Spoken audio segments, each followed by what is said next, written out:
보시는 모습 올해로 5.18 민주화운동 39주기를 맞아서 오늘 문재인 대통령 비롯해 많은 여야 정치인들 광주를 찾았는데요.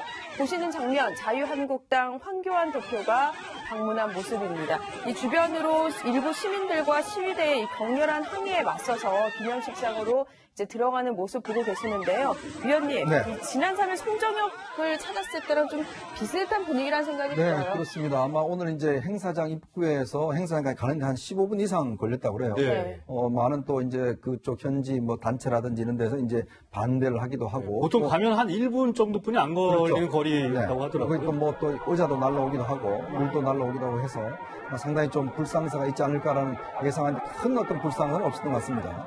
일단 행사장에 들어가서 행사를 일단 마치긴 했는데 어쨌거나 황교안 대표의 어떤 광주행은 결국 쉽지는 않은 것 같습니다. 아마 정치인으로서 이제 과연 이 문제를 어떻게 풀어갈 것인가에 대한 여러 가지 과제를 숙제를 떠안은 것 같아요. 본인도 사실은 와야만 했다라고 이제 페이스북에 글을 남겼는데 사실 어떤 면에서 보면 이제 앞으로 정치인으로서 광주 문제는 황 대표에게 사실 풀어야 될 문제인 것 같습니다. 특히 이제 아직까지 당내에서 징계라는 이런 문제가 이제 깔끔하게 해결이 되지 않는 그 상황 아니겠습니까? 그렇다면 아마 오늘의 어떤 행사를 기점으로 해서 자유한국당 이 문제를 어떻게 풀어갈 것인지 상당히 큰 숙제를 떠안는 것 같습니다. 네, 황 대표 방문 직전에 SNS에도 긴 글을 올렸습니다. 자신의 참석에 대해 논란이 많다며 정치적 계산을 하고 있다는 얘기도 언급을 했는데 네. 황교안 대표 입장에선 사실 정치인이기 때문에 이제 정치적인 입장이나 이런 걸 고려를 안 할 수는 없는 것 같아요. 그래서 무리해서라도 광주를 찾은 거 아니겠습니까? 그렇죠. 근데 그 정치적 계산에 저는 계산이 조금 잘못된 게 아닌가 하는 생각이 들어요. 그러니까 찾아가신 건 잘했다고 봐요. 저는 뭐 가는 건 당연히 참석을 해야 되겠죠. 그런데 문제는 가기 전에 지금 문제가 되고 논란이 되고 있는 5.18 망언을 했던 의원들에 대한 징계가 이루어졌다면 환영받지 않았겠습니까? 저는 그렇게 생각해요. 황교안 대표에게 저렇게 지금 강렬하게 항의하고 오는 것에 대해서 부정적인 생각을 갖고 계신 광주 시민들이 느끼는 감정은 자유한국당이 과연 5.18 광주 민주화 운동을 인정을 하고 있느냐 하는 부분에서 불만이라고 저는 생각을 하거든요. 예. 5.18 망언했던 사람들 징계받은 사람 지금까지 제대로 징계받은 사람 아무것도 없습니다. 현재까지. 뭐 앞으로 네. 어떻게 될지 모르겠습니다만 그런 부분이 깔끔하게 정리가 안 된 상태에서 그냥 정치적 행위로 행사에 참석한다? 그거는 진실성이 안 보이는 거죠. 본인의 어떤 이익을 위해서 간다 하는 부분은 이해가 되지만 광주 시민들이 봤을 때 과연 자유한국당과 황교안 대표가 광주 시민들을 존중하고 광주 민주화 운동에 대해서 5.18 민주화 운동에 대해서 존중하는 마음을 갖고 있느냐 하는 부분에서 의문이 생길 수밖에 없기 때문에 저는 반쪽짜리 정치적 행사였다. 깔끔하게 정리하고 갔으면 도리어 본인한테 더 큰 이익이 될 텐데 그런 부분을 정리하지 않고 감으로써 결국은 정치적 행보가 본인의 개인적인 욕심을 채우기 위한 행보가 아닌가 하는 그런 비난을 받을 수 있는 요소도 있다 이렇게 보여집니다. 네. 이런 징계 여부 때문인지 위원님 보면 이제 황 대표가 광주에 간 것에 대해서 뭐 박원순 서울시장이라든지 몇몇 이제 아무래도 시선이 곱지는 않은 것 같아요. 네, 그렇습니다. 아무래도 이제 뭐 좀 차별화를 하려고 하지 않겠습니까?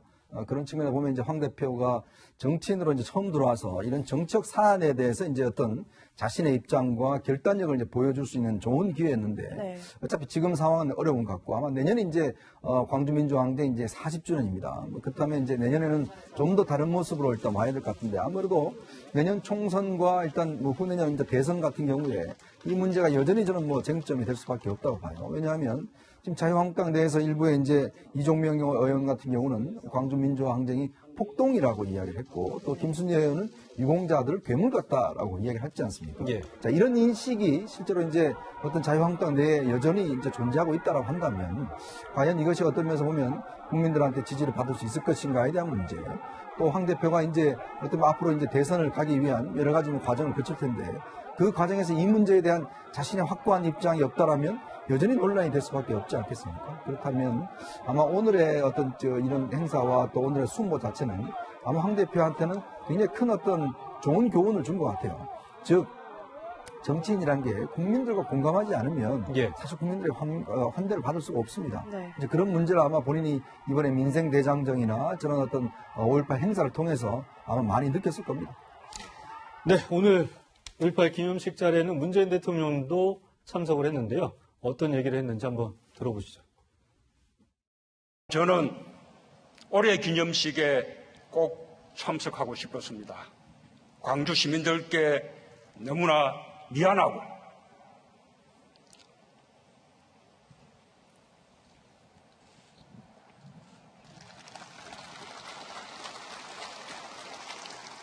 너무나 부끄러웠고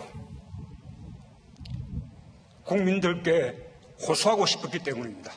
아직도 5.18을 부정하고 모욕하는 망언들이 꺼리낌 없이 큰 목소리로 외쳐지고 있는 현실이 국민의 한 사람으로서 너무나 부끄럽습니다. 네, 문재인 대통령 잠시 약간 울컥하는 모습도 있었던 것 같은데요. 네. 이 황 대표 문재인 대통령 기념사 어떻게 좀 들었을까요? 저는 저게 문재인 대통령의 정치적인 발언이라고 이해하기보다 광주 시민들의 마음을 표현하는 말이라고 저는 생각이 들거든요. 네. 황교안 대표가 정말 귀담아 들으셨으면 좋겠어요. 그냥 정치적인 이해관계를 떠나서 우리 국민들 대다수가 5.18에 대해서 저런 마음을 갖고 있습니다. 우리가 정말 부채의 의식을 갖고 살아야 되는 거 아니겠습니까? 그 당시에 많은 분들이 희생을 해서 민주주의가 자리 잡히게 됐고 성숙하게 됐고 지금의 우리가 누리는 민주주의가 이루어지고 있는 거라고 저는 보는데 네. 그런 부분에서 본다고 하면 대통령이 저렇게 울컥할 수밖에 없는 게 본인이 그렇게 5.18에 대해서 잘못된 부분들을 바로잡고 5.18 정신을 새로 새기겠다고 약속을 했는데 지금 하나도 진전된 게 없어요.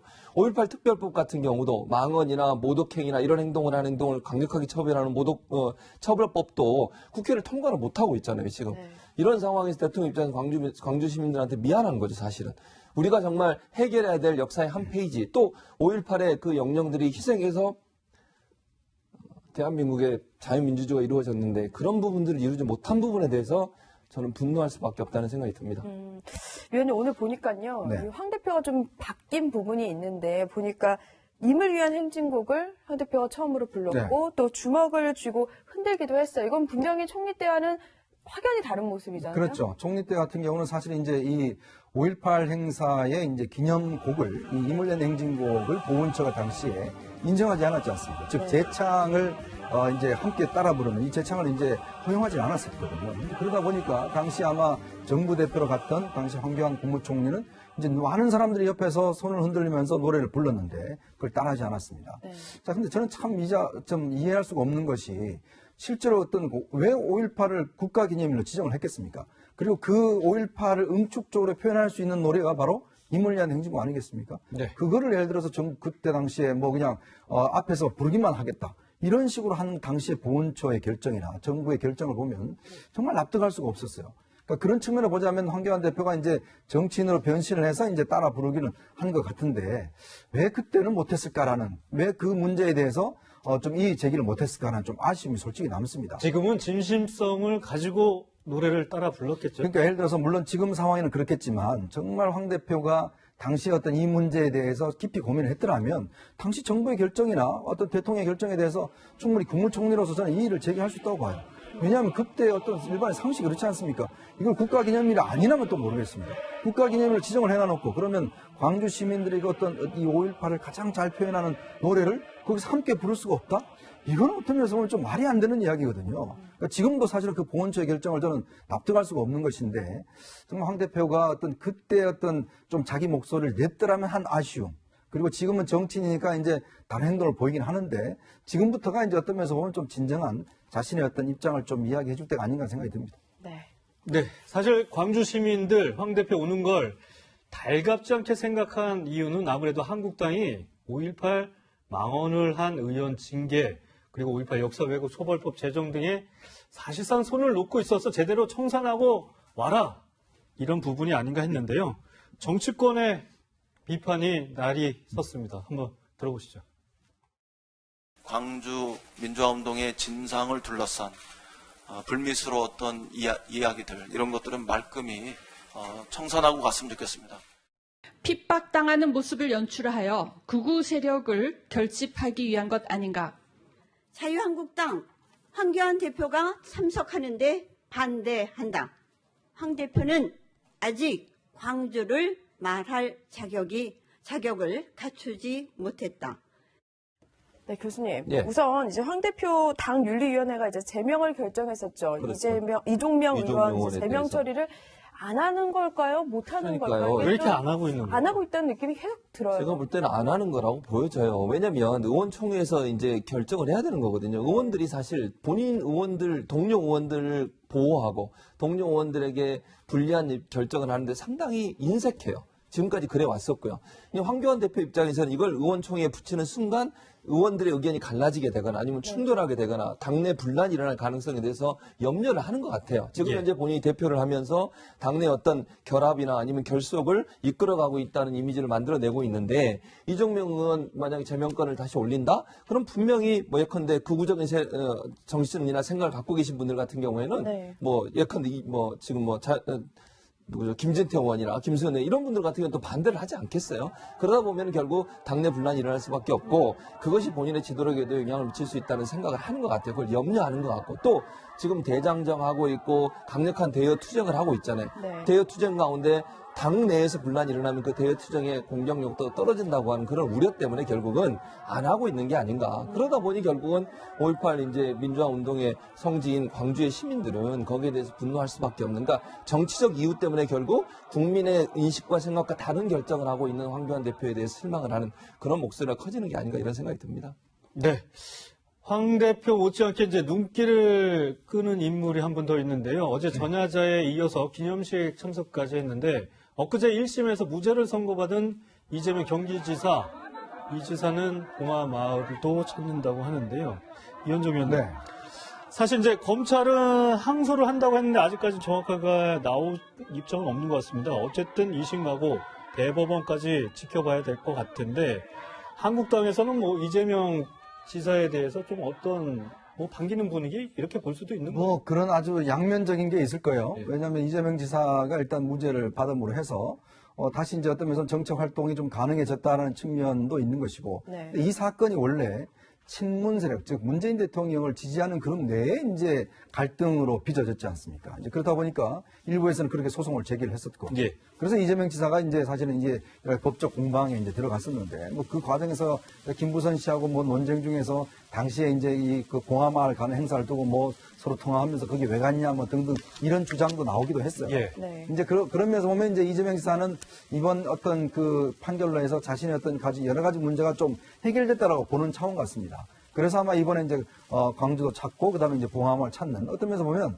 저는 정치적인 것들을 뭐 그동안 해오셨지만 사실 새롭게 재개하겠다는 뭐 신호탄이 아닌가 하는 생각도 들어요. 예. 왜냐하면 물론 뭐 앞으로 뭐 항소심도 있고 대법원도 있기 때문에 어떤 결론을 내릴지는 모르겠지만 그러니까 1심 결과가 대충 인용이 된다고 하면 아마 이재명 지사는 좀 경기도를 기반으로 해서 본격적인 이제 좀 대선 운동에 나서지 않겠는가. 그렇다고 한다면 오늘의 아마 이 지사의 5.18 행보는 상당히 의미 있는 행보라고 저는 느껴집니다. 네, 알겠습니다. 얘기는 여기까지 하도록 하겠습니다. 이 시각 두 번째 한 랭킹으로 넘어가 보도록 하겠습니다.